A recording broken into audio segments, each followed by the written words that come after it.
Hello everyone, and welcome to my Bold and Beautiful Today channel. I hope everyone is having a wonderful day. Before we begin, please hit the subscribe button and give this video a thumbs up.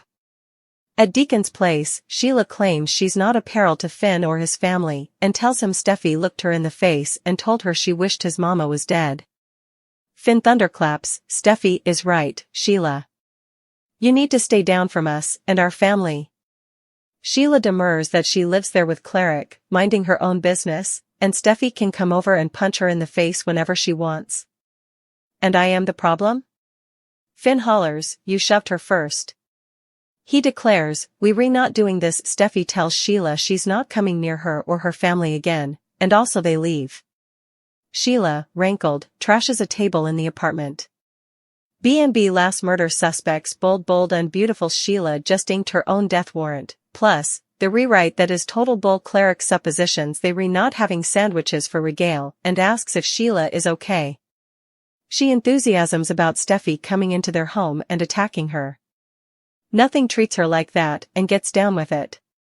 Sheila B&B at Forrester. Hope tells Thomas she can't get enough of him. He can't get enough of her moreover. They make out like crazy. Thomas backs Hope up on the office as they re-intruded by an alarm on her phone. She explains it was a memorial to go help Deacon close up the eatery. It was their father/son cling time. But that's all over now that he's with Sheila. Her father is involved with a sickie and has to keep his distance from her and the kiddies. Hope recaps that she'd given up on having a relationship with her father growing up. She no way really opened the door to him. This time it felt different. It felt like we truly connected, and I felt like I set up a piece of me that had always been missing. Hope says Deacon turned effects around, and it felt like a blessing to have that father figure in her life, but also Sheila came on and now she comes first. Thomas is sorry. Hope countries, as long as my pater is involved with Sheila, I don't want to put the kiddies at threat. Beth and Douglas have to come first. Thomas agrees. Hope feels like she's losing her pater. Each over again.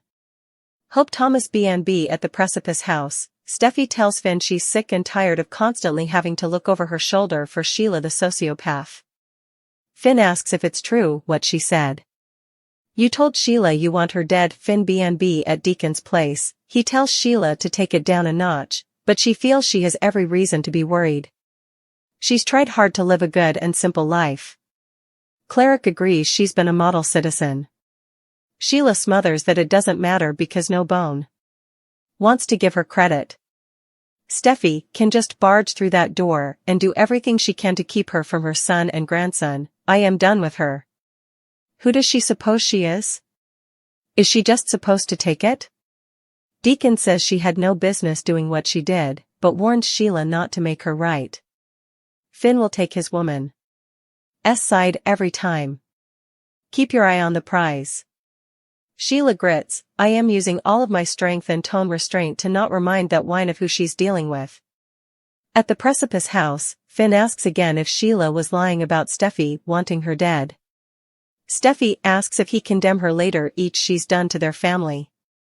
Indeed, if she was in a captivity cell, she's not sure she'd feel free of her, only if she was dead and buried. And, yeah, that's exactly what I told her. She understands that on some position this is delicate for him, but wrong doesn't change, it just is. As long as Sheila is walking and breathing on this earth, none of them are safe. Steffy Finn B&B at Forrester. Thomas tells Hope he's not the biggest Deacon Sharp addict, but he knows he loves her. Hope would be so happy if it were any other woman in Los Angeles. My pater deserves happiness, he deserves love, but this is Sheila Carter. We're talking about a woman with a record, a woman who's dangerous. Thomas gets it. He doesn't want Sheila anywhere near her, or the kiddies, or Steffy and her kiddies. Hope feels like she's starting to get through to her pater. She could tell he was hearkening and taking it in, but also Sheila boogied in and started in on her IV changed routine. My pater buys it. She doesn't want him to, and she doesn't want to put the kiddies in that woman's path. As long as Deacon's involved with her, he can't be around them. In Deacon's apartment, Sheila complains she's not allowed to feel mortal feelings like everyone differently. Steffy can libel her and assault her, but she can't reply? Cleric reminds her how well she's been doing and not to give the haters a reason to sweat her. Sheila knows he's right. It doesn't count how good she's or how low a profile she keeps, Steffy is determined to ruin what life she does have. She won't move on. Cleric reminds her that Steffy is Finn's woman. If you want to have a relationship with him, Sheila sees that Steffy is what's standing between her and her son, and that's a position that no bone should ever want to be in. Sheila Deacon B&B at the Precipice House, Finn asks if Steffy will be okay there alone. She says she'll be fine. Finn understands her wanting Sheila out of their lives, but wishing her dead as Steffy reminds him she's a monster who shot them both and left them for dead. She'd presumably do it again if she were cornered. Finn knows she's still traumatized and promises to keep her and Kitty safe from Sheila.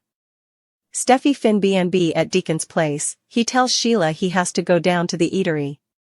He needs her to promise she won't do anything they're all going to lament. Sheila promises she won't go near Finn and Steffy or the kiddies. Deacon says, good, and kisses her. I'll be back soon. Formerly alone, Sheila overturns cabinet work and snoots and grunts in wrathfulness. At Forrester, Thomas tells Hope she's strong to have taken a station with her father and having stuck to it. Hope complains about having to ramify the connection with her pater. Who could amend this if he wanted to? He could choose me for formerly in his life. Thomas chooses her and he'll no way let anyone hurt her, including Sheila. Hope warns they can't underrate her. She's a peril to them all. Thomas kisses her head. Hope Thomas B&B Cleric returns to his apartment and calls out for Sheila, but she's gone.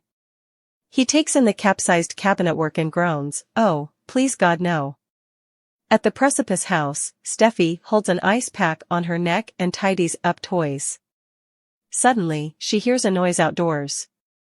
She opens the frontal door and the wind howls, but she doesn't see anything. She closes the door and locks it.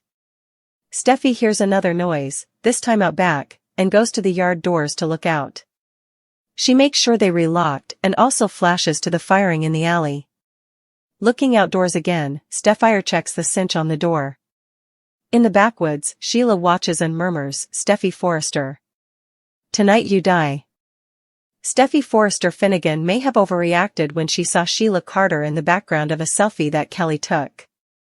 She headed straight to defy Sheila for working when Kelly concurrently ended up at Il Giordano and punched her in the face, despite Sheila just doing her nails. They break up the brawl, but the damage has formerly been done.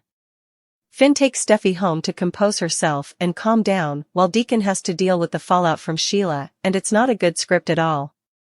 B&B spoilers, Deacon Sharp is alarmed once alone. Deacon tries to have a talk with Sheila but also notices a change in her. She isn't acting as calm as she formerly was, and has that crazed look in her eyes again. Sheila is only ever half normal when she thinks that someone loves her, so breaking off their engagement was no way going to end well for Cleric. Between that, Hope Logan's words before, and Steffy's verbal and physical attack, Sheila is at her wit's end and about to lose it again. Cleric knows how dangerous and deranged Sheila can be and prodigies if he wrought this. He should have known to no way get involved with her, but didn't hear to any voices of reason. Now, it's over to Cleric to control this crazed woman, and he's not sure if he can do it. Does he have to propose to keep her mind off of what she's seen and heard from Hope and Steffy, or is she too far gone for indeed that?